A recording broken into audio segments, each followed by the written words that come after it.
حج اسلام کا پانچواں بنیادی رکن ہے۔ یہ ہر اس مسلمان پر فرض ہے جو استطاعت رکھتا ہو۔ قرآن پاک میں اللہ فرماتا ہے وَلِلَّهِ عَلَى النَّاسِ حِجُّ الْبَيْتِ۔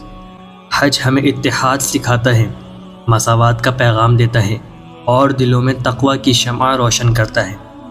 لاکھوں مسلمان ایک جیسا لباس پہن کر ایک نیت کے ساتھ ایک ہی منزل کی طرف بڑھتے ہیں، وہ منزل بیت اللہ ہے۔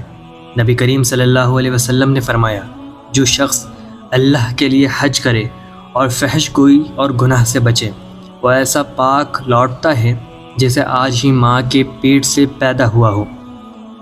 حج کے ہر رکن میں نبیوں کی یاد ہے، صفا مروہ کی سعی ہو یا عرفات کا میدان، یہ سب اللہ کے قرب کا ذریعہ ہیں۔